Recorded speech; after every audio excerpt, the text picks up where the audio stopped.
Hi, I'm Mo, And I'm TJ, and I am vengeance. I am the knight. I am sad about Kevin Conroy's passing this morning. The guy is and was the definitive Batman voice and a big part of my childhood. Yeah. R.I.P. Yeah. And this is... It's still new to us, damn it! Welcome to It's Still New to Us, damn it. I am Mo, he is TJ, as he just said, and we're two slobs trying to watch every movie ever made to be cool at parties. That's right. Mm-hmm. So get those invitations ready, people. Yep. We're watching them. We're checking them off one by one. Yeah, we're waiting for Thanksgiving parties, right? They have those? I think so. I think those Isn't are things. Thanksgiving, I think it's always associated with big parties. Yeah, I think so. Not even our family invites us to these That's things. true. Anyway, Yeah. so we are here once again. This is our last review of this, bundle Cycle. of Yeah. this cycle. We'll call it. I Yeah. like that. Season 2, if you would. Yep. This is our last entry in this, and today we are reviewing The English England. Patients. England is mine. Damn it. Not again. Not again. No, we are here to review The English Patient. As Mo said, this one is, I'd heard a lot of things about this one going into it, and well, I guess let's just jump right in. Yeah. TJ, what the fuck's The English Patient? Well, first of all, The English Patient stars Jerry Seinfeld, Julia Louis-Dreyfus, Jason Alexander, and Michael Richards. That's weird. I've never seen though. Yeah, it was directed by Andy Ackerman and written by Steve Coren, and it originally aired on March 13th, 1997. Wow. Yeah, right? That's a long time ago now, isn't It was. it? But anyway, a quick breakdown of the plot. Elaine is irritated and alienated by Elaine? her friends and boyfriend because she doesn't see the appeal in the smash hit movie The English Patient. Meanwhile, George is mistaken by a beautiful woman for her boyfriend. Doesn't sound right. Jerry goes toe-to-toe with a geriatric fitness nut named Izzy Mandelbaum, and Kramer enlists the help of some Cubans, who turn out to be Dominicans, with a cigar-rolling venture. In the end, much hilarity ensues. I don't remember any of that happening. Oh, it was great. And I gotta say, I've heard a lot of things about this, The English Patient Yeah. here. People complaining about the length of it. Yeah. But it seemed pretty standard to me. 22 minutes and some seconds. I mean, you account for commercials, and that fills up a perfect 30-minute runtime. It's No. pretty average for sitcoms of the time. Now I remember I watched a 2-hour, 48-minute movie. That's weird. Yeah. That's really weird, because I just went on Netflix and typed in The English Patient, and this is what I found. Ah, It was a romping good time. that's good. Yeah. What can that Jerry Seinfeld not do? That's true. Well, he's not a great watch? actor, but- Are you sure you didn't watch the right thing? Are you sure? It was called The English Patient. Alright. But when you clicked like the cover page, was it like the photo cover of The English Patient, or did it say something else? Oh, no, this was an episode of the little-known 90s sitcom Seinfeld. Okay. You guys are supposed to watch the movie The English Patient, not the 1997 TV episode of Seinfeld called The English Patient. Oh, that was a real movie? Yes. I can't do anything right. Oh. Don't worry, I watched the movie too. Yeah. And we will get into that movie. But Yeah. if you stick around long enough, we might even get into some of that episode of that little-known 90s sitcom Seinfeld. Mandelbaum! Mandelbaum! Mandelbaum! Oh, it's go time. Yeah. All right, well, let's do what we're really here to do and talk about The English Patient. Before I Okay. give a synopsis, do you want to give us the crude details? Yeah, sure. Okay, so this movie was released in 1996, written and directed by Anthony Manhala, who directed also, The Talented Mr. Ripley and the movie 9, released in 2009. But not that 9, it was a different 9. There were 2 9s in 2009. That's the one that I went to see in the theater by myself one day. Really? I thought it was the Tim Burton 9. Oh. So wait, was that the live action one, or was that the Yeah, it animated? was a Oh, musical with Daniel Day-Lewis. Oh, yeah. Yep. I thought I told that story on No. here before. No, okay. Well, Would I you- should have kept that to myself. Yeah. Starring Ralph Fiennes, The Quiz Show, and The Avengers, the other one. Not the one you're thinking. Juliette Binoche, that's her name. Naki, Binoche. Binoche. We can't pronounce names right. Anyway, she was in the Blue Trilogy and Chocolat. Oh, the That's Johnny Eve. Depp vehicle? Yes. Ah. Willem Dafoe, he was in Light Sleeper. I believe it was a Paul Schrader film. Very good. And Speed 2 Cruise Control, the best speed. Ah, that's right. Yeah. You know Willem Dafoe, he's something of a Canadian spy himself. Yes. Christine Scott Thomas, Gosford Park, And also, she was in, what else she was in? Noah Boy, the Beatles Paul movie. McCartney Yeah, movie? the Paul Oh, McCartney God. movie, yeah. Nice. She was in that one. And also, Colin Firth.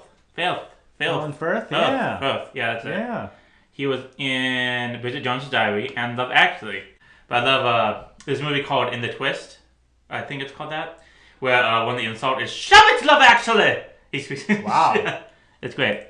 That's quite an insult. It's quite an insult. Exactly. Okay. Alright, TJ, what the fuck's this movie about? All right. Before I read the synopsis, keep in mind there are vast spoilers for the English patient here. Yeah. So, if you don't want to hear spoilers for this 1996 movie, go watch it. Yep. So, and stick with me here because this is a long synopsis. I do apologize in advance. In 1944, four presumably unconnected individuals seek shelter in an abandoned Italian monastery. Among them are Canadian nurse Hannah, who seems to have a dark cloud following her, as her boyfriend and best friend have just been killed in action. Caravaggio, a Canadian spy who was recently tortured and relieved of his thumbs by German soldiers. Lieutenant Kip, a soldier for the British Indian Army who specializes in bomb disarming. And the eponymous English patient, a badly burned and scarred man whose identity is largely a mystery to those around him. As Hannah cares for the man, we, the audience, see flashbacks to the man's former life. He is Laszlo Almazy, a Hungarian cartographer who had recently carried on a love affair with the married Catherine Clifton. When Catherine's husband discovers the infidelity, he attempts a double murder-suicide when he tries to crush Almazy with the plane that's also carrying Catherine. The husband doesn't survive, but Almazy carries an injured Catherine from the plane to a cave, from which he sets out on a days-long journey to bring back medical help. However, by the time Almazy returns to Cairo to receive this help, he is intercepted by American soldiers who may mistake him for a German spy, and he is briefly detained until he can escape and trade maps to the Germans in exchange for a plane. He returns to the cave, and his fears are confirmed when he finds Catherine dead after he was unable to bring help to her. He places her body into the plane and flies off, only to be shot down by enemy soldiers, an attack that leaves him burned and heavily scarred. Back in the present day, Almazy shares his story with Caravaggio and Hannah, and he instructs Hannah to give him a lethal dose of morphine. And she reads Catherine's final messages to him, the ones she wrote while waiting for him in the cave while he dies. Hannah takes Almazy's book, which is filled with various artwork and notes, and she sets off to Florence in a now post-World War II Italy. In the end, despite a nearly 3-hour runtime, no hilarity ensues. Thank you. Okay. That was great. Thank Also, I forgot to mention Naveen Andrews, who plays Kip, is in this movie. You may know him as Saeed Johar from Lost, or from the 2002 remake of Rollerball. Oh, God. Never saw that. No. Oh, good Lord. I've Yeah. heard that's just horrendous. Yeah, I forgot about him in the main cast. You know, I'm bummed. I added the original Rollerball to my Amazon watch list because it was free for like the month of September or something, and I forgot to watch it. And then when I went back, it was no longer free. Yeah, I've always wanted to see that. I listened to a punk song called "The Mighty Heroes," and they talked about I don't care about these modern superheroes. I don't care about Freddy Krueger. I care about Rollerball. I was like, Okay. yeah, Wow. because he's like, I believe in volleyball. I know. Oh my God, I need to see this movie now. Yeah, it's gonna be awesome. We start off with Without Fines and the body of Kristen Scott Thomas, being shot down, and then we see him being carried away for help. Mm-hmm. Okay, I don't really care about the characters of Kristen Scott Thomas or Ralph Fiennes at all. Really? Yeah, I didn't care about them at all because the romance. I mean, it's like there's passion, sure, but I didn't really like the passion of it because I don't know. He's cheating on Christine Thomas is cheating on Colin Firth, and Colin Firth didn't do anything. You know, usually these passion movies are like, oh, this loveless marriage, or this man's cheating on his wife, or beating her or something. And right. Then that's the passion comes. But this is passion, but it's like. I think that's the point, though. Yeah. You're not supposed to hate Colin Firth. You're supposed to feel bad for him. Yeah. They say that they were best friends and that he's known her, his wife, since they were 3. And they were best friends, and that I think the indication is that she kind of settled to be with him. She loves him. Yeah. But it's not in that passionate, torrid love affair type of way that sit in the bathtub together type of way. Yeah. I think that's the point I got from it. Yeah. And I think it's kind of a story about how humans we can say one thing and do the other, and our intentions are never bad. I don't get bad intentions from Mrs. Clifton, Catherine. I don't get bad intentions from her at all. And I do think that she is racked with guilt once she realizes that her husband, Colin Firth's character, understands, something's amiss here. Yeah. Oh yeah. So when he gets shot down, he's taken to a hospital by. Luckily, he was rescued by some people in the desert and brought to a hospital, but he doesn't remember anything. Doesn't remember anything. Doesn't know. And then we meet Juliette Binoche's character, Hannah. Yes. Yes. Now Hannah's the most interesting thing about the story. I like her more. I like her story more, definitely. Now I must say, okay, so when she's with her friend and they're going out and they're about to leave and the other friend's in the truck and then it explodes through the mine, that was kind of funny because you see the dummy they had just like fly out, just like whoosh. Yeah. I would agree. I think Hannah's actually the most likable character in this movie by a mile. She shows nothing but compassion for this burnt man and to be honest, I didn't buy it that he didn't know his identity. I think he didn't want to share his identity. He's very closed off in this movie. Yeah. Now, I didn't read too much into it, but apparently Laszlo Almazy is a real person. Yes. An explorer or whatever. In this movie, you just see him as a cartographer. That's his job, is to make maps. Mm-hmm. He is so closed off from the rest of society, it seems like. Like, I like he's with his, like, ragtag group, and I love the fact that they're all from different cultures. Yeah. You know what I mean? And they're all getting along. You don't even think half the time about, this is the heart of World War II going on. In fact, later on when he does trade those maps to the Germans, it's not because, he doesn't think twice about it. He doesn't really have a stake in the war. He doesn't think about the Holocaust. Yeah, because they're so far away that it's like, we don't He doesn't think, oh my gosh, I'm helping the Nazis out. He's thinking about, I have to save Catherine. Yeah. And, well, I'll give you this. I thought when he and Catherine fell for one another, I didn't necessarily buy it at first. It seemed more like a lustful thing than an actual love thing. But I think that their chemistry did grow throughout the movie, and I did end up thinking that they did a pretty good job of showing that. Yeah, I do say that too. When they were making love, I didn't buy it at all. I was just like, this is sloppy, and this like when he's like ripping off the shirt and it's like just going at each other. I'm like, oh, the first time. Yeah, the first time. Agreed. Like, this is disgusting. Agreed. I'm like, I don't like. Yeah. Yeah. Now let me tell you something. When I watched this, I think Tuesday night, and I found it for free. I almost paid for it on Amazon, but I ended up finding it on HBO. Yeah. And I'm glad I did, because I'm looking at it before I started it, and it says 2 hours and 46 minutes or whatever, and I'm like, this motherfucker. Yeah. This motherfucker's making me watch this movie. But I started it, and I found that about an hour and a half in, I was engaged with it. Couldn't believe it. I was engaged with it. I don't know. I connected with the characters in a way. Yeah. I think that I don't want to delve into my personal life too much, but I did kind of relate with the Ray Fine and Catherine. Catherine's Almazy and Catherine's storyline a little bit, and not in a bad way at all, but just in a way, that.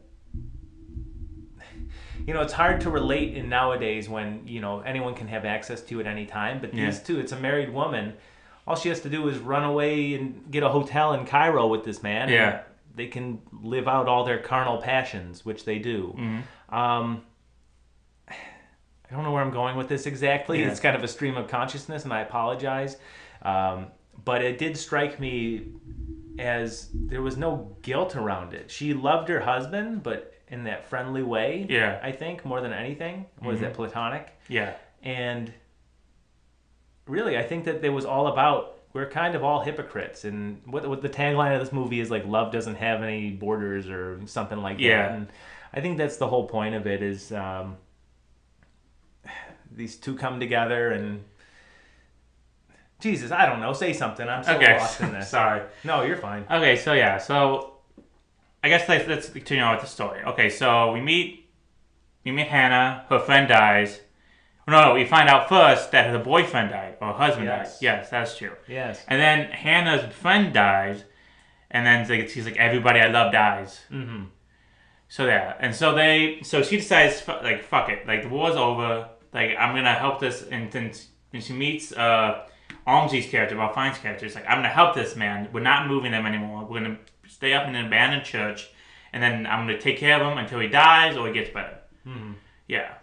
Yeah, I think she had nothing else really to go. She had nothing to go home for. It didn't seem like. So she's someone I think that is looking for a purpose in life, and is very naturally maternal, or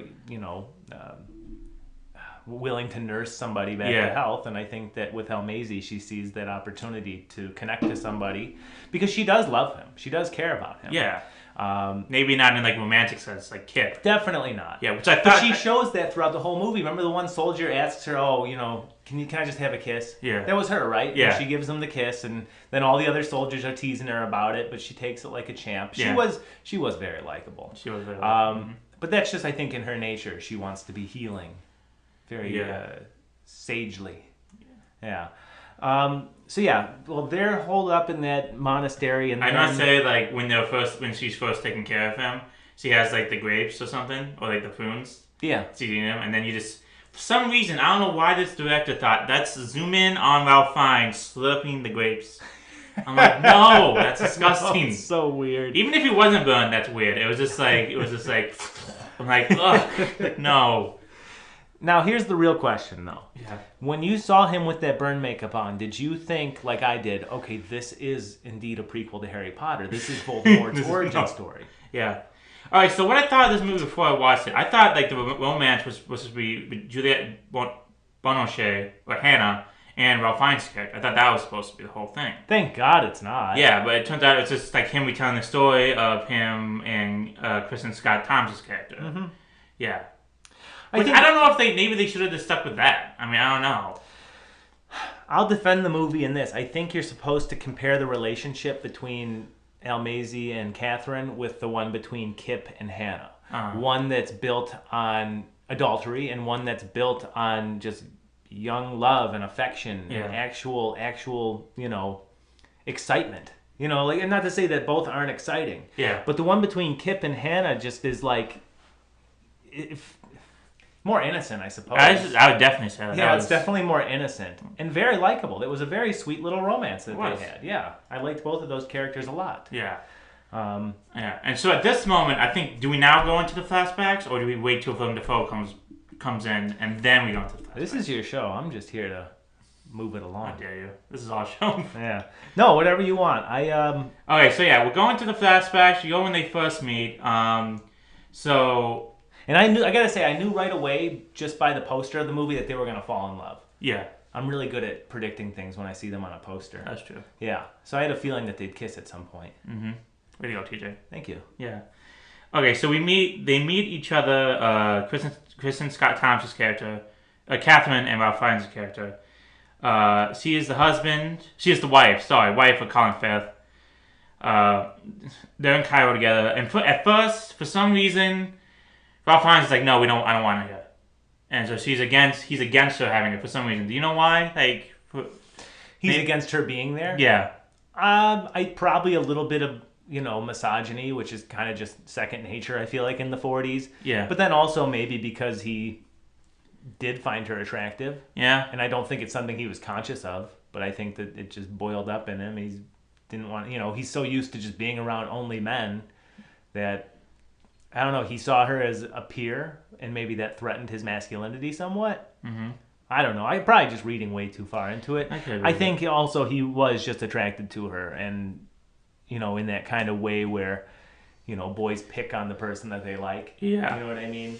And he is kind of, emotionally stunted, because he has been out in the desert for so damn long. That is true. He has been emotionally stunted. And, the way they begin their relationship, she teases him a little bit, just like, oh, you don't want to talk to me? Fine. And then she begins to read the stories of, in his book. Herodotus.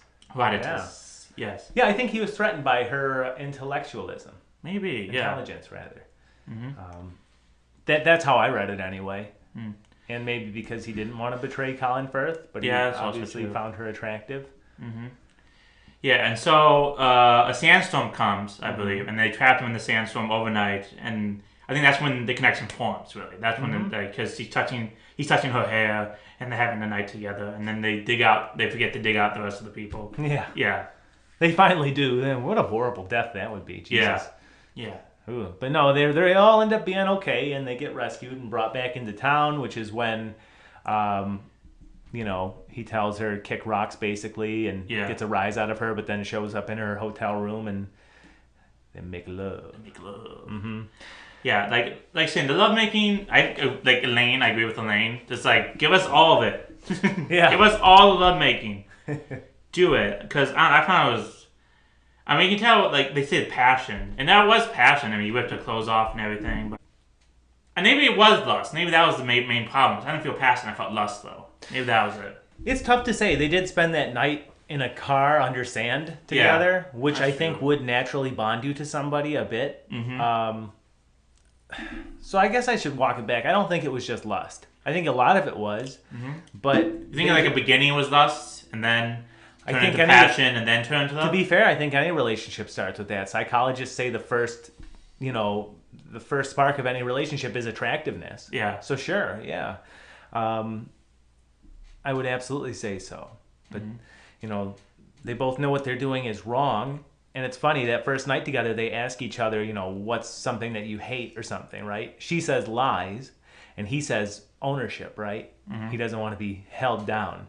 But they're both being hypocrites here, again, which I think is to show that humans are hypocritical. We can say all the things. Yeah, because she's lying to her husband about the affair, and he wants to own her. Yeah. Oh yeah, absolutely. Mm-hmm. That's why I think the whole point of their relationship is to show that and it's not like they're not well-meaning. Even it makes you look at any affair in a different light. Love affairs are not good. Adultery is not good. Yeah. But when you try and put yourself in the point of view of the person that's doing who's running around on their partner, so to speak, maybe there is a reason for it. You know what? At the end of the day, we are all animals. And by golly, we are oftentimes dictated. Our behavior is oftentimes dictated by our sexual nature. It just is. Yeah. And maybe it's just like she was missing that, because like she loved the husband, but maybe she did just settle down. And it's just like... I think it's clear that she did. Yeah, she did. And she's like, I want something more. And then she found it with Ralph Fiennes. Absolutely. Yeah. She did love him, again, but it was as a best friend. Yeah. And I don't know if she married him out of, I think obligation or just... Correct. Yeah. And, convenience. Who knows? Yeah. Could be any number of reasons. But that night does tell a lot about their characters. And that is that they are hypocrites, but... they're relatable in that sense. Yeah. We're all hypocrites at some point. Okay, so after they meet, then we come back to present day, which would be when they're in the church. And that's when we meet Willem Dafoe's character. Caravaggio. Which is a sweet name. I think he's the best character in the whole movie. I liked him a lot. He was great. Yeah.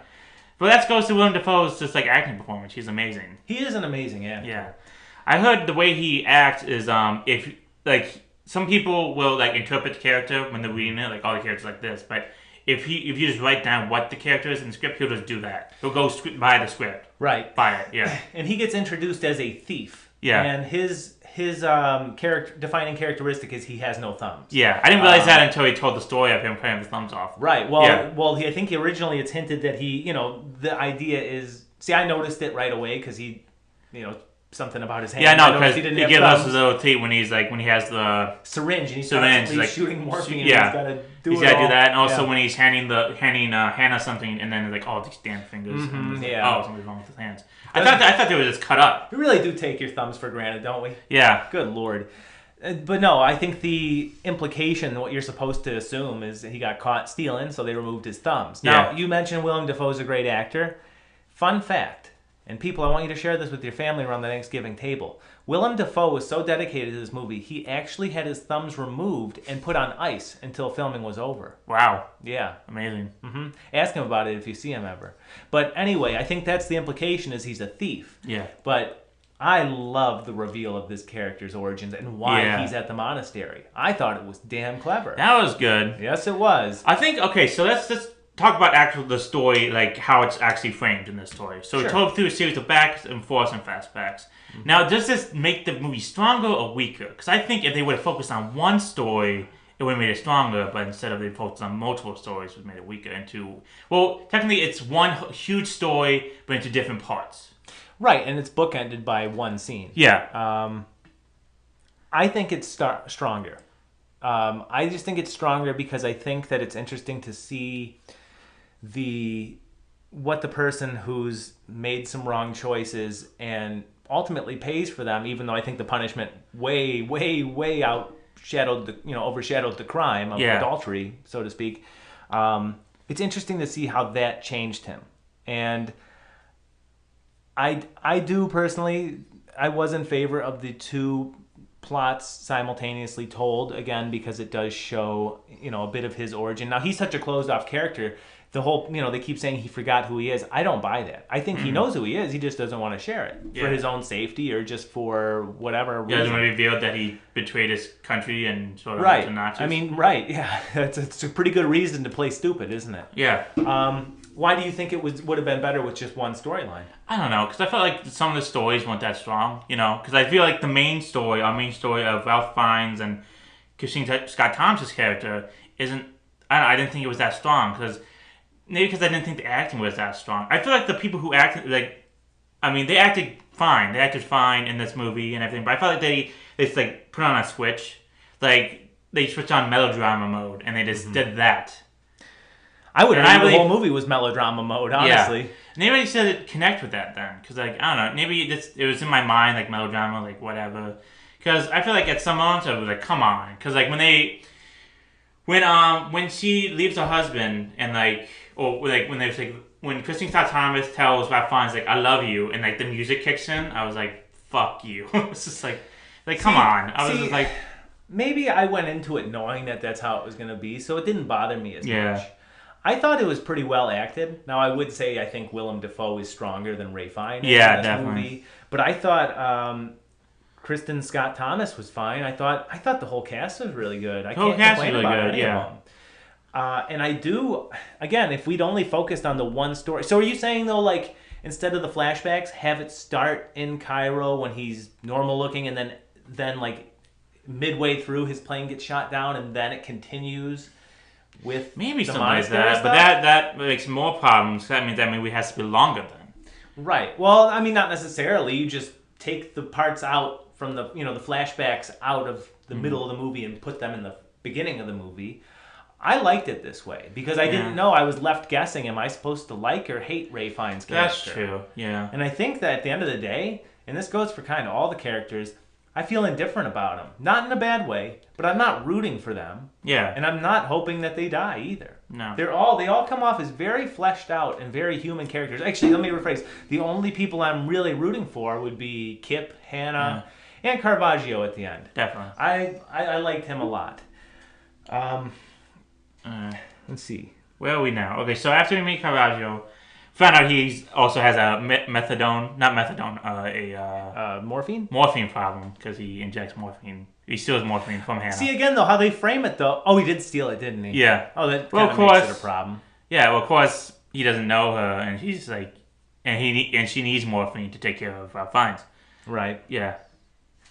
That's true. I think it's funny, too, because, in modern day, if you were to be hanging out with somebody and they just casually pulled out a vial of morphine and started injecting it into themselves, you'd be a little alarmed. You'd be kind of like, hey, why don't you go away and do that somewhere else? Yeah. Here, I think, I didn't even take it as an addiction so much as this guy doesn't have thumbs. Maybe he's in a ton of pain. That's true. That can also be it. This is just how people treat it. It's like how we take ibuprofen today, except morphine's a much harder drug and definitely more habit forming. Mm-hmm. So I won't deny that he probably was somewhat addicted to it, but I didn't take it as Woodhouse from Archer, where it's a crippling disease. Yeah.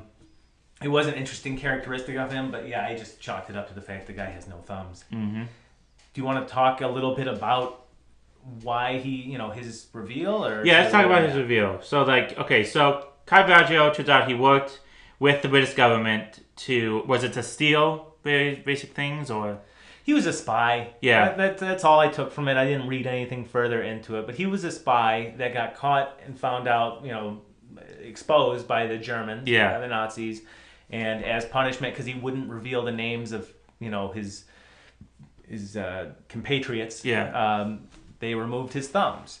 And that day, he swore revenge on the people that took his thumbs and on the person that sold him out, even though, the person who sold him out didn't realize it, but it was the person that gave the Nazis the maps. Yeah.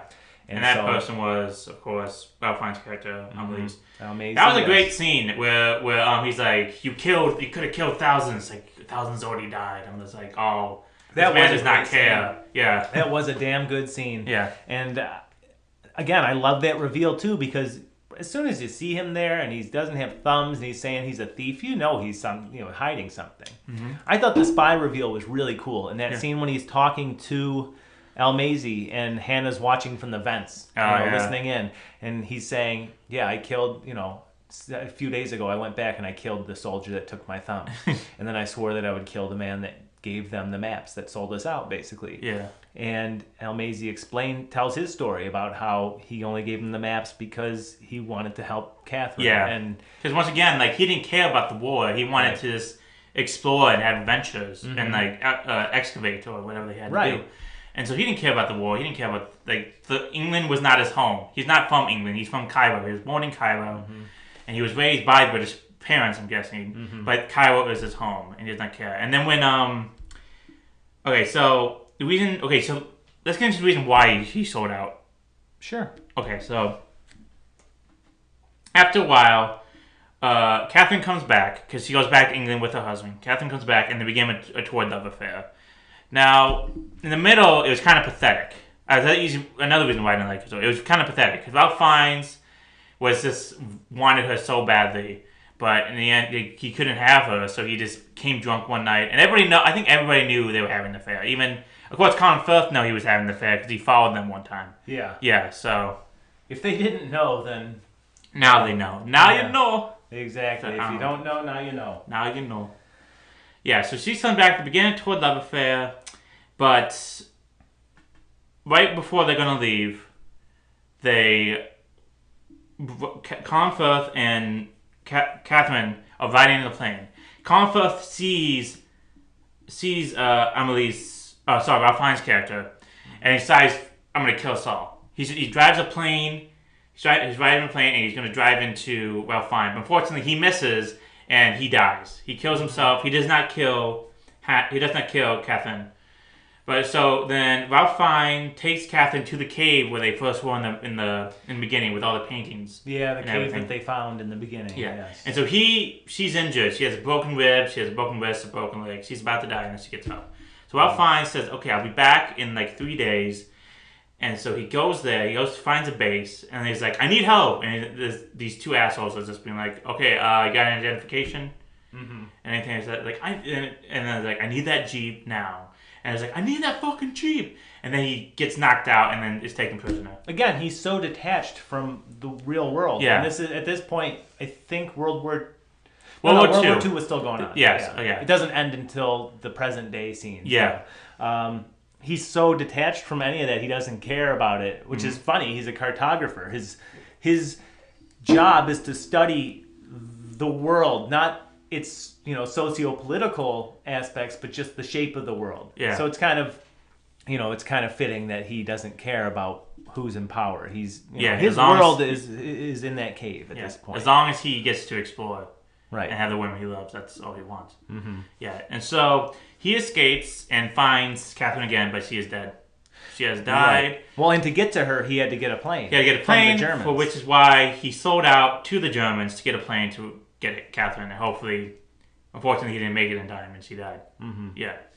Yep. And then that brings us back to the beginning where his plane is shot down, and that's how he got burned all over his body. Mm-hmm. Mm-hmm.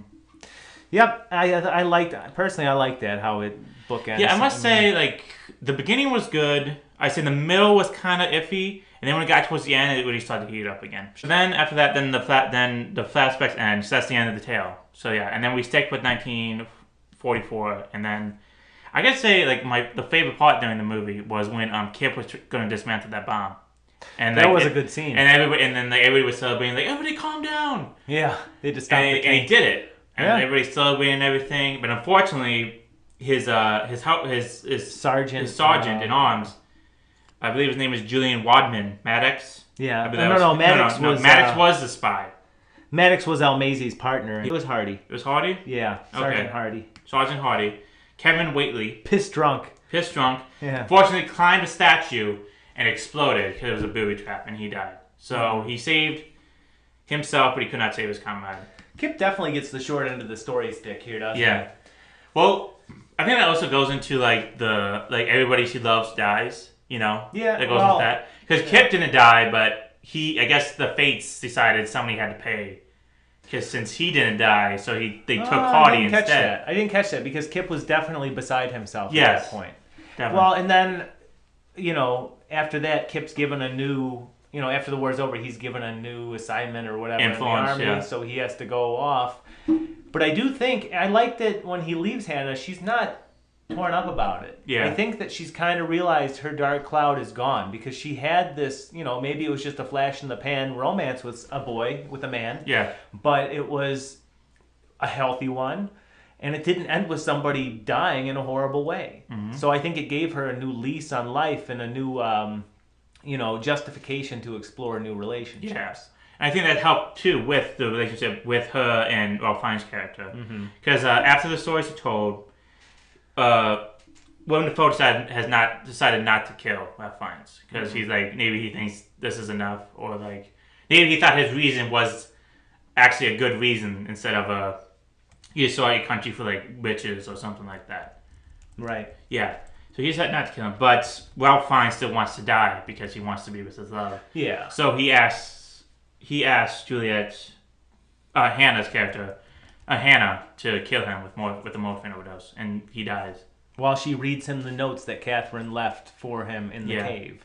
Maybe we can also read that as like she says everyone I love dies, and she loved Ralph Fiennes' character, and he died. So True. That's so like a 1-for-1 situation. He dies, that way he can be with Kip, but unfortunately Kip also loses somebody. True. Or maybe that's what goes on with like what war is. Like no matter what, someone will die. Right. And you can't go on in self-pity, and she doesn't. No. She's a very strong character, Hannah is. Mm-hmm. But you do see a difference with her at the end when she loses Almazy and Kip compared to when she's lost her boyfriend and her best friend, best nursing friend or whatever back in the beginning of the movie. Mm-hmm. All these characters do go through some well-developed changes, I would say. Yeah, the hero's journey. It is. Ooh. It is a good hero's journey. And touching real quick once more on Caravaggio, again, that scene where he reveals why he's there was so good. And I think, he realizes, this guy's motives for selling us out weren't anything, he's already paid the price. Yes, he already paid the price. He's disfigured. Right. Even though I'm going to touch on the makeup in a little bit because I feel like it's kind of weird. It's kind of Freddy Krueger-esque. That, and also I think they kind of... Okay, let's get into it a little bit now. Touch on it now. We covered the plot. Okay, I believe for some reason, some shots of Ralph Fiennes, he looks better than others. Mm-hmm. Like in some shots, he looks really bad, and in other shots, you can actually see like the details of his face more. Sure. They made him look good in other scenes, and they did in a lot of other scenes. So I found that very weird. I'm like, I don't know why they did that. That was my big gripe with the makeup. To be honest, maybe it wasn't intentional. Maybe it just happened to be that way. I mean, you think about how many days they had to apply that makeup. Yeah, but I feel like they did it like in the more dramatic scenes. Like they made his face more beautiful instead of ugly. It's possible. I mean, actually, you're right. They probably did do it for a reason then. Yeah. Usually stuff, especially on a movie like this, anything like that's not unintentional. I don't know. Yeah. I don't know. I didn't think it looked bad. That was just a little gripe I had with the movie. Sure. Yeah. I don't know what a burn victim is supposed to look like. Yeah. I didn't think he looked bad. He definitely, I definitely did not envy him. Mm-hmm. Yeah. Okay, so that was my little gripe with it. But go on, what you're saying with Caravaggio. Oh, that was it. I loved that scene when he reveals why he's there. And, and I thought his motive for it was really justified, but he did realize this guy's going to die soon anyway. What's my vengeance going to do here? That's true. He killed the guy that took his thumbs, and he even has a great ending, end of his arc too, when he's the one that secures their safe travel to Florence to give himself and Hannah a new life. Yeah, and Hannah can meet Kip again. They find each other and life moves on, and the greener pastures. Yeah, so that's basically all the English patient. It is. All the English patient. It is. I don't think we touched on Catherine's character a lot. I don't think so. I don't think you're supposed to be honest with you. She's there as a plot device in many ways. Mm-hmm. I mean, she's definitely an important character, but seeing as she's only in one half of the movie, she doesn't get nearly as significant an arc as these other characters. Which is weird, because for some reason she's like the forefront of the movie in the movie poster. Right. Not Juliette Binoche. Who's a more fleshed out character. Yeah, more fleshed out character. Because I thought, No, you're absolutely right. So that was weird, definitely. When I say she's a plot device too, it's not a detriment. I thought she was good, honestly. Yeah, she did a good job. Like, she's supposed to be fun-loving and caring, and I definitely felt that. Yeah. Yeah. But I feel like she didn't, I feel like Juliette added more weight to the movie than 100%. Definitely. Yeah. I gotta ask one question about this movie. Yeah. Maybe it's just me, but did the desert not seem hot in this movie? Characters are constantly walking around fully, Yeah, I don't know. It was layers weird. of clothing and when people dressed in the past, they're just like, for some reason they had everything on. I know. I don't know. Like was no one hot? I'm like I would have been in shorts. Oh my god, all same. the time. I'd be dying. Yeah. If I was dressed like these characters. Or like when you see even in the US, like Southern, like people in their leisure suits on the porch, like how on earth are you dressed like that? Yeah, like you watch like a Southern Baptist play from Oh, the exactly. 1950s. I mean, I'm sorry, I'm just painting a caricature of Yeah. Southerners as Colonel Sanders here, but like Yeah. how do you do that? Sandals stay warm? We don't know. It is November 11th. Yeah, November 11th, and I'm in shorts today. Yeah. But regardless, maybe it's like, people in California, when the temperature gets in the 50s, they wear winter coats. So maybe if you lived in the desert your whole life, that's just, you're used to it. Yeah. But we can carry on now. Okay. I would actually, really quickly, I would like to point out to our audience that, first of all, thank you for listening, as always. Yeah. There are so many movie podcasts out there. Mm-hmm. But I will say, I would dare to say that there is no other movie podcast that has covered The English Patient and Porky's. Yes. They're the only ones. I like to think so, but I could be wrong. There's a ton of podcasts. Who knows? I mean, Scott hasn't seen. They covered like some of the movies we did, and probably way better. Especially the Watchables, the Boogie Nights. I should not say these podcasts. That's a mainstream movie, though. Yeah. Who the fuck's watching They Shoot Horses, Don't They? Yeah, that's true. Who's reviewing Pride and Prejudice and We didn't watch. Not Pride, Sense and Sensibility and Clifford. King Clifford. That's us. God damn it. Well, unless the blank check guys do that, but I don't think they will. But Oh, I hope not. they did Clifford. But yeah. Yeah. I think I like our variety here. Yeah. Let's get into our final thoughts, shall we? Let's see. Should we find out what Ebert thought about this first, or you want to just give us? Let me guess. Ebert loved it. Ebert definitely loved it. Ebert gave it 4 stars. Okay. So let's read. I always like to read the last paragraph and the first paragraph, so let's read the first paragraph. So it says, quote, "Backward into memory, forward into loss and desire. The English patient searches for answers that will answer nothing. Evocative film version of the famous novel by Michael Onjatiji, sorry if I said that wrong, circles down through layers of mystery until a puzzle in the story has been solved. The only great wound of a doomed love remains. It is the kind of movie you can see twice. First for the questions, the second time for the answers." Let's see what he has to say in the last paragraph. Let's see. In the last paragraph, of course, quote, "Producers are not always creative contributors to films, but the producers of English Patient, Saul Zantes, is in a class by himself. Working independently, he buys importantly literary properties, One Flew Over the Cuckoo's Nest, Amadeus, Lambert Lightness Sabine, at play in the fields of the Lord, and savors their difficulties. He has created with Mengele a film that does what a great novel can do. Hold your attention the first time through with its story, and force you to think back through everything you thought you learned after it is revealed what the story is really about." End quote. All right. Oh, that was very powerful. Now, I don't know. I guess Elijah Ebert is right. I mean, he's right about most of his reviews, except maybe horror reviews, but we haven't gotten into that yet. So, once we will. That is a myth. He appreciated good horror movies. Okay. He didn't like the ones that have become cult classics. The Friday the 13th. Okay. The night, we'll talk about it another time. We'll talk about another time. Yeah. Okay. So my thought of this movie, I thought the beginning was good, like the absolute beginning, because I don't know, because of some parts I thought was kind of silly, like when the friends blow up and you see the legs go out because they put the dummy in there. Yeah. That was kind of funny, and like the slurping's weird. But I like the beginning of it. I don't know, Ralph Fiennes and Catherine's love, I didn't really get, or maybe just buy into, you know. Maybe I didn't like their chemistry with each other. That could be it.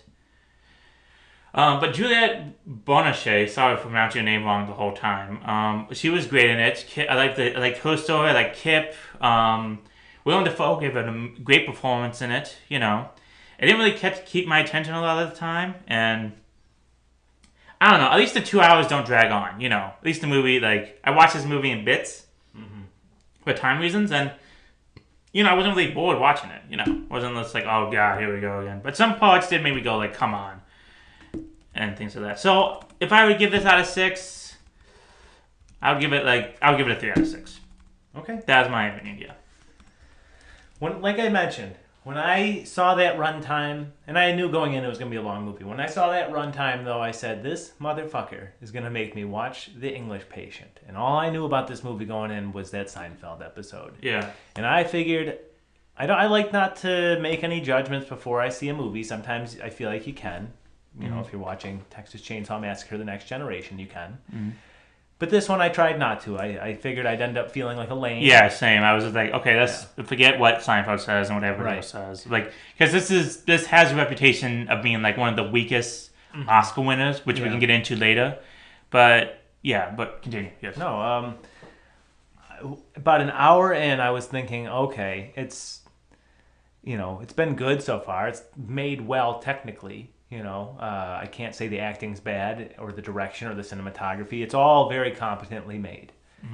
But once they, hook up and you finally start to understand what the conflict is and why she was in that plane that got shot down in the beginning, I was actually engaged.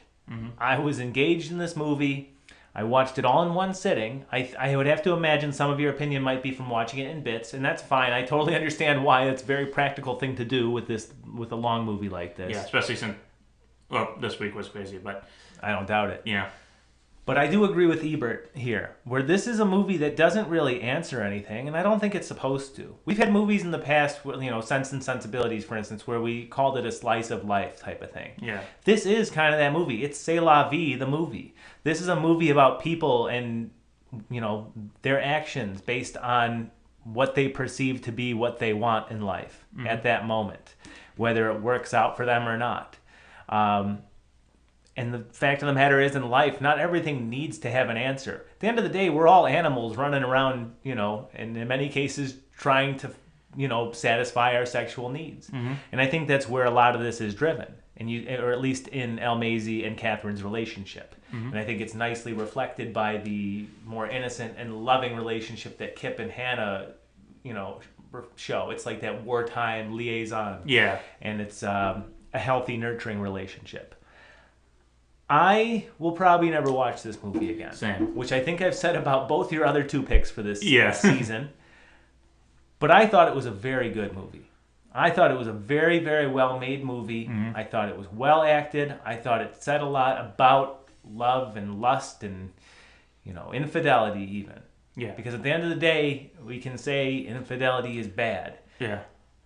But there are reasons for it, whether justified or not. All right. And I think that this did a good job at showing that. All right. With a story that also had a certain level of mystery. Why was Caravaggio there, for instance? Yeah. Why was El Maisy shot down? Is there anything more behind that other than he was flying an enemy's plane? Who knows? The fact of the matter is, I don't care. I enjoyed this movie. All right. A lot more than I anticipated. I am going to give it, and keep in mind, I'll never watch it again. I don't feel the need to. But I'm going to give this movie 5 out of 6. Wow. Yeah. Damn. I thought you were going to give it 4. To be honest, I thought I was going to end up feeling like a Lane. I ended up being a Peterman. Yeah. Except I didn't cry. Yeah. I don't really cry in movies. No. But I thought it was very good. Yeah, I mean, I thought the movie was like very good. Like I didn't say I hated the movie like Elaine, but No, I know. it was very like I thought the acting could have been better at least. I feel like everybody besides maybe Kip and Hannah. Willem Dafoe, maybe Oh, yeah. Hannah, gave the best performances. But I feel like Ralph Fiennes and like Kirsten Scott Thomas didn't really do that much. Maybe that's why we don't really talk about a character that much. No, maybe. Yeah. Maybe. Yeah. But like it is well shot, except some of the airplane scenes are kind of bad. It's Like definitely you can not an definitely action tell. movie. You can definitely tell like it's just like a wooden plane in like a studio. at some points. It's certainly not an action movie. Yeah. Put it that way. And could it have been 15, 20 minutes shorter? Yeah. Yeah. It could have been. Definitely. But I'm not going to say that any scene of it, I didn't find any scene of it to be useless per se. Mm-hmm. I enjoyed it. Yeah. So yeah, 5 out of 6. I'll stand by it, and I'm delighted to say so. All right. That's Yeah. cool. Yeah. All right. Okay, I guess we're going to the other stuff. Then. Awards, Awards, accolades. Maybe Red Button's MVP. After. Do it. Yeah, I let's am do it. all for it. Let's do it. Okay, so let's go with Best Picture. The 1997 Oscars was this. What number was it, TJ? It's the best number of all time. 69. Yeah. Wow, look at 69th Oscars Academy Nice. Awards, hosted by Billy Crystal, which is like I think half of them on. Okay. Yeah. So the best picture of that year was The English Patient. Wow. Yeah. Also Fargo, Jerry Maguire, Secret and Lies, and Shine. Which, okay, so this is, I guess, you can say controversial, because I think, like, in history, like, if you see this of, like, the best Academy Award winners of all time, this film's on the lower end of it. Like, it's right there next to, like, Gladiator and, Shape of Water. yeah, Shape of Water. That's American in Paris, you know, like that yeah. film. Yeah. So yeah, this is the weakest one because some people could argue Fargo should have won that Oh, year. I love Fargo. Yes, and like, do you like what's your argument for Fargo winning that year? Do you have an argument? To be honest with you, when I saw it, I didn't know it was even a Best Picture nominee, and it's not ever a kind that I would have ever envisioned even being at the Oscars under that category. So I really can't argue for Well, it it. wasn't really a strong year, I would say, because I think like the most strongest thing would be Fargo. I'm happy that it was nominated. Yeah. Don't get me wrong. I love Fargo. I think Fargo's a great movie. Yeah. It's a lot of fun. Maybe that can also go into why it's not considered one of the best pictures. You know? It's possible. Yeah, because it's not really that strong of a year. I mean, I've never heard of Secrets and Lies. I don't know what Shine is. Jerry Maguire I know, and Fargo I know, but Yeah. Jerry Maguire is not really the strongest movie as a Best Picture category, and I say only Fargo would also be that. So maybe it's not the strongest year. So maybe It's that's why possible. People have a problem with It's it. possible. Yeah. I'll tell you what. I'll definitely return to Fargo many times in my life. Yeah. I probably will not. I've seen return to this Fargo one. once. I saw it with my father. He did not know about the wood chipper scene, so Oh, that was so fun. good. Yeah, So good. definitely. So the box office of 1996. This is a fun one. Number 1 was Independence Day. Mm-hmm. Number 2 was Twister, Okay. which I think they're remaking. I'm not sure. Good. That's what the world needs. Yes. No, I'm thinking about the Bob's Burgers episode I watched. They for the Halloween episode, the little kids dressed as Twister. One was Helen Hunt, one was the actual Twister, Nice. and one was the Bond. No, one was the everything that was flying around them, like the cows and everything. That's funny. That's what I remember. That's funny. Yeah. Number 3 was Mission Impossible. Oh, okay. I've never seen any of the Mission Impossibles, not one. Oh, some of them are good. Yeah. 4 is The Rock, which is awesome. I've seen that one. Nice. That is a good movie. I did not know that was a Walt Disney film until right now. What? Walt Disney. Touchstone Pictures, maybe? Yeah, Touchstone. Okay. Well, that makes more sense. Yeah. 5, The Nutty Professor. I didn't know Sean Connery was a Disney princess. Yeah. 5, The Nutty Professor. Mm-hmm. 6 was Ransom. 7 was The Birdcage. 8 was A Time to Kill. 9, 101 Dalmatians. And 10 was The First Wives Club. So not the strongest years of Yeah, film. this didn't even crack the top 10, eh? No, not I at thought all. it was a big hit. Yeah, not at all. Space Jam was number 15. Oh, wow. That's saying a lot, actually. Jack is 21. Oh, Jesus. Yeah. Nice. Not the best movie year. You got Eraser, number 11. Definitely some well-known ones, but yeah, not the best. Mr. Holland's Opus. That's not. Although, hey, it's That's refreshing. rewatchable. That's rewatchable. Hey, it's refreshing that there's, well, I was going to say there's not a lot of franchises, but then Mission Impossible. At least Yeah. the first one was That's good. the first one. Star Trek First Contact was 14. Love First Contact. That's a good one. That's a good movie. I may watch some of the movies because they're on HBO now. Are they really? Yes. Oh, good. Oh, Yes. I highly recommend some of them. Primal Fear, Jingle All the Way, 12 Monkeys. These are just some of the highlights. Oh, I love 12. And let's see if I can find it. I don't know. Let's see if I can find it. Yeah, a lot of weird movies. Islands of Dr. Moreau was 59th. James and the Giant Peach. Shit. Eddie. Not the best movie year, 1996. There's some standouts there. There's some standouts, I would say. Like, some of them will be watchable. No Star Wars in the movie. No Star Wars, at least. Yeah, that's good. I can't find it, so it must be in 1997. Hold on. That's what happens if I don't do research, Michael. Matilda, 46. Is this fun going through this list? Did I tell you my Matilda story? No. I'll share this one with the people. Wait, what year was this? 1996. That the awards came out, or that the movie came out? The movie came out in 96, right? Yeah, 96. Okay. It has to be in the 69th. Okay. The best Academy Awards, the 69th Academy Awards. So the year that came out, I believe it came out in the summer. And it was right before I was about to start at my elementary school. Because I went to kindergarten at like a private school that I had preschool at. So oh, it was you're a big fancy change. Rich boy? I guess, yeah. Not really, but I guess. So I was like, you would beat you down. Well, no, I wish. Because all my peers rather, had half-day kindergartens. I had full day, like a chump. I had afternoon kindergarten. My parents had to work to provide for me in my stupid public school or private school kindergarten. But regardless, Matilda I saw with my dad and a couple uncles and a cousin, I think. And one of the scenes that I remember is her first day of school. And I think like the villain, the antagonist, is like the headmistress or something. And she grabs a girl by her ponytail and swings her around by the ponytail. This upset me so much as a 5-year-old that I started crying. My dad had to take me out of the theater, and we left. And I have not seen Matilda. Well, there's going to be a remake. Well, not a remake. They made it into a Broadway musical, and Netflix is making that musical into a movie. I'm still too traumatized. Yes. No, but but she's going to be British now, like she was in the original. Well, not in the original, but in the story was written by a British author, of course. Sure, yeah. So that makes more sense. Okay, so I found it. So it was in the 97, because I think it was released, I don't know when it was released, maybe November or something. Maybe that's why. But it was 32nd out of like 200 films in 1997.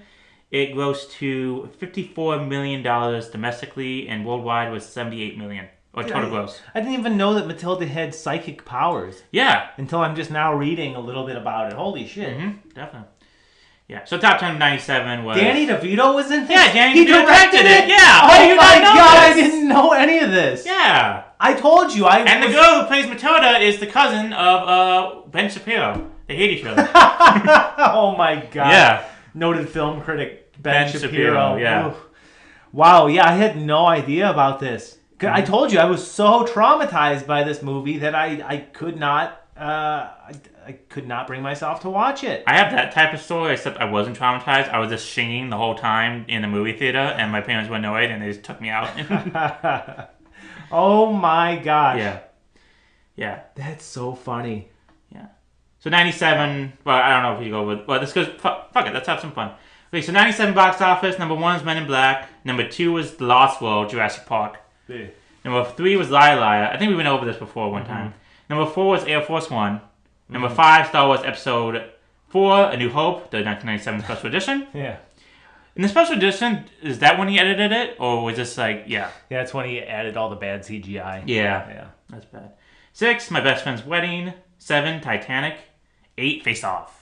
Nice. Oh, Face Off. That's a good one. 9, Batman and Robin, and 10 was George of the Jungle. Yeah. Wow. It's a little bit better than 96, I must say. At least it has Men in bit. Black and Liar Liar and Air Force One. Yeah. Yeah. Get off of my plane. That was great. Okay. All right. What are the fun facts about this film? Let's see. The Germans who shot at Ames's plane at the beginning were actually tourists roped into production because they couldn't afford any more extras. Nice. Yeah. Let's see. I didn't really write these down. Dame Kristen Scott Thomas was cast after writing a letter to the writer and director, which included a statement, "I am K in your film." Wow. Yeah. It's kind of cool. Bruce Willis was offered the role of David Caravaggio. Oh my god. Yeah. That would have been weird. He regretted the decision because then he fired his agent because his agent talked him out of it. No shit. Yeah. That would have been hilarious though. That would have been weird. In the scene where Hannah is pulled up to see the painting in the church, the electric power and the smoke for a torch was being piped through the seemingly real rope on which she was sitting on. That was dangerous. Yeah. Let's see. This was the first digitally edited movie to win an Academy Award for Best Film Editing. Oh. Yeah, it's not the most fascinating of fun facts, but fun facts nonetheless. So that was Very it. good. Nice work. Yeah. Nice work. So that was the movie. I guess we should do our final thing now. I guess we have to rank these movies, right? I thought we were going to do that next episode and introduce our... Oh, yeah, that's probably better. Yeah. So what do we have? We'll mention that at the end. Well, we're just going to... Fuck it. Let's review the Seinfeld episode. Review the Seinfeld episode. Yeah. Let's do it. I already read the synopsis, so... Yeah. Do you have, like, the air date and stuff on that? Mm-hmm. I read that earlier, but it was March 16th, 1990... Or, I'm sorry, March 13th, 1997. I was 2 years old. Nice. No, still one. In fact, it was 11 days before the English Patient movie won its Oscar. Wow. Yeah. Mm-hmm. So as I mentioned, classic Seinfeld. So this is later in the run. This is 8th season, so post Larry David. But still. Oh, really? Mm-hmm. When did he leave? He left after the 7th season when they killed Susan. That was his last episode, is killing Susan with the envelopes. Classic Larry David. Maybe that's why it's so bad. I don't know why he blames himself for the finale, because he wasn't there, right? He wrote the finale. Oh, really? Ooh. He doesn't... See, now, he still defends the finale, and to be honest with you, I don't think the finale is nearly as bad as people think. It's just such a... I don't know. It's an appropriate end that they go to jail. That's true. I don't like the parade, the caravan of characters coming in. It's a little cheesy, but that's 90s TV. I think that's just how it was, He regrets that he publicized the story so much. Like, they had run advertisements showing, they're on trial and stuff like that. That's what he regrets. Mm-hmm. And the finale, I would still say, is the weakest Seinfeld episode made. Yeah. But I actually don't hate it. I think it's fun to see them in jail at the end, because whole show, they're terrible people. Yeah. As we see in some of this episode. Do you think the finale of Curb Enthusiasm is him going to jail? I don't think it's ever going to have a finale like in a traditional sense. It'll just be the end of the season story and that's it. Yeah. I think that's how he's going to roll. And like Larry David just dies and he's just in real life and he's just like, that's it. Possible. Yeah. I have a feeling that man's going to live a long time. If he dies anytime soon, I'm going to feel real stupid and bad. But Larry David, he looks like to be in good health, so I have faith in him. Mm-hmm. But this is later in the run, so season 8. And I think this is when it's, frankly, Seinfeld, I think, is the greatest sitcom ever made. Yeah. And it's a strong episode, I would say.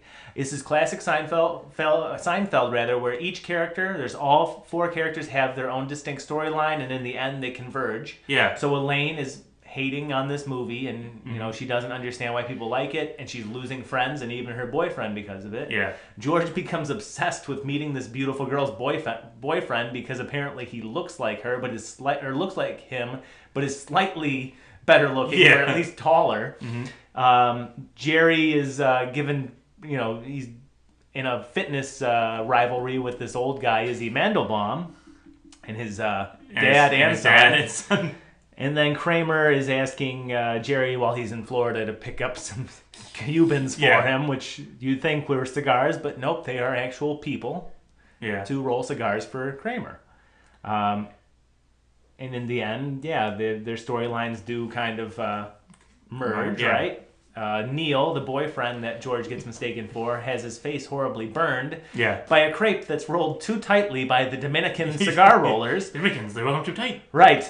And then he requires medical attention in England. Yeah. Which is a reference, of course, to the English Patient. Elaine is dragged to see the English Patient a second time with her boss, who then fires her. Peterman fires her for not liking it. And the Mendelbaums all end up in traction at the hospital. Yeah. What did you think of the episode? I thought it was great. I don't know why it's called the English Patient, though, because that's not really like the main storyline of the whole thing. It should have been called like the Cubans or something. The Neil or something like that. The Neil would have been funny. Yeah. Oh, yeah, the crepes or something? The crepes. Should have been called the crepes or something like that, yeah. That's a good point. Or the number one dad. That's what it should have been called. The number one dad. So, see, Seinfeld has always, to me, been the best, not because of the main 4. They are great. Yeah. All of them are great. I think Jason Alexander is one of the most... I mean, George Costanza is one of my favorite sitcom TV characters of all time. I think he's the funniest character of the main 4. But where Seinfeld has always, always, always stood head and shoulders above the competition are the supporting characters. Yeah. I mean, Jay Peterman, Elaine's boss, is so funny and so, played so perfectly. Jerry's parents are really well played. Izzy Mendelbaum, played by Lloyd Bridges of Airplane, and Mendelbaums, and being Jeff Bridges' father, that fame. Yeah, terrific in this episode. Yeah, God, they're so good. Yeah, I would say that definitely. Maybe they should have been called the Mendelbaums. You know what? That would have been great. That would have been a good episode. But it was a very classic episode of Seinfeld. I didn't know it was the 8th season. It was just it's classic to Larry David, where you just throw some stupid joke in there and it pays off at the end, because Elaine just wants to see the dumb, stupid comedy called Sack Lunch. Is that a real movie? Or no, it's not. Oh, man. No. In fact, the poster for it with the family in the bag, the paper bag, was one of the producers in his family. Oh, really? Yeah. It is not a real movie. Don't you want to see how they got in that bag? No, the best part of one of the best parts of the episode is she wants to see that movie, but it's sold out anytime she goes to try. Yeah. And at the end, she's on a plane trip to Cairo because Peterman was so impressed with the English patient that he sent her to Cairo to study the clothes of the people there. And on the plane, they're getting ready to play their film of the flight, which is Sack Lunch. But then all of a sudden, the plane is taken over by the Dominicans, and they demand to be taken back to Cuba. And they're wearing the number one dad shirt. And they're wearing the number one. My favorite line of that ending, though, is when the terrorist, the Dominican leader, says, "And turn off that movie." So she can't even enjoy Sack Lunch while the plane's getting hijacked. God, don't... Imagine being in your life's prime in the 90s when you could make a joke like that on TV and laugh at it and think that'll never happen. Oh, yeah, because they did take over a plane and now... Well, I mean, that's still years before 9/11. Yeah, I didn't think about that. But it is a classic Seinfeld episode. Yeah. I think even the worst Seinfeld episode is better than the best Big Bang Theory episode. Yeah. You know what I mean? Definitely. I thought this was a strong one, though. Yeah, definitely. I would say Jerry's story and Kramer's. Then third would definitely have to be the Neil story, and then last one, I don't know, maybe the Neil story is the last one, and then the Elaine story beats that. It's still funny, though. Yeah, it's still funny. George is so stupid. He's missing up all these opportunities to just get with the woman because he needs to see this man. Oh, I want to be home in case Neil calls. She's inviting him into his apartment and says, "I know a great place for breakfast." Yeah. Oh, no, I want to be home in case Neil calls. Like, what a dummy. It's funny, anytime I watch a classic Seinfeld episode, I forget just how many of the memorable moments of the show are packed into one episode. Yeah. I mean, in this one, you had the Mendelbaums, which are some of my favorite. Oh, you think you're better than me, do you? It's go time. You got him. You've got Peterman being great as always. You've got the number one dad shirt, which is so funny. And another one of my favorite scenes, too, is when Jerry's in Florida and he calls Kramer to say, "Hey, these aren't cigars, they're people." And he's like, "You're cooking in my house, aren't you?" Yeah. Or, or you're making your tomato sauce, aren't you? Yeah. You're not wearing a shirt, are you? Yes, I am. What color is it? Damn it. It's just so stupid, but so ingenious. Yeah. No, it's a great episode. 6 out of 6. 6 out of 6. Yeah. I would give it that too. Yeah. Very classic. Fuck it. It's definitely great. Yeah, so that's our show. Hope you enjoyed it. You know, next week or whenever we're going to do another one again. 7 months from now. We can get it next week. Yeah, we can get it next week. You know, we'll reveal what movies we're watching. We rank our movies. We'll rank these 6 here. Yeah.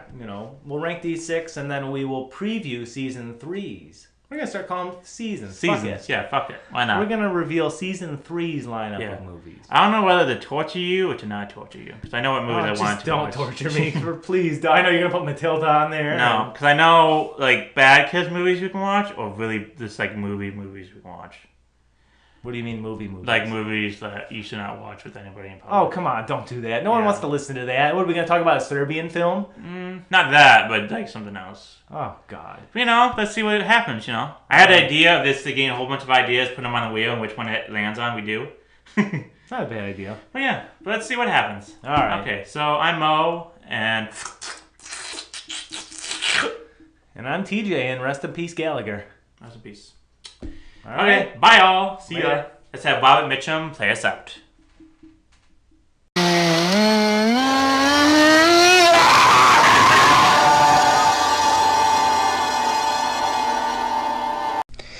If you like this podcast, please like, subscribe, and rate us. If you don't like this podcast, then get out of here. Get. You can follow us on Twitter, on Facebook at It's Too Near to Us, and Twitter, _dammit. Thank you for listening. Please enjoy next time.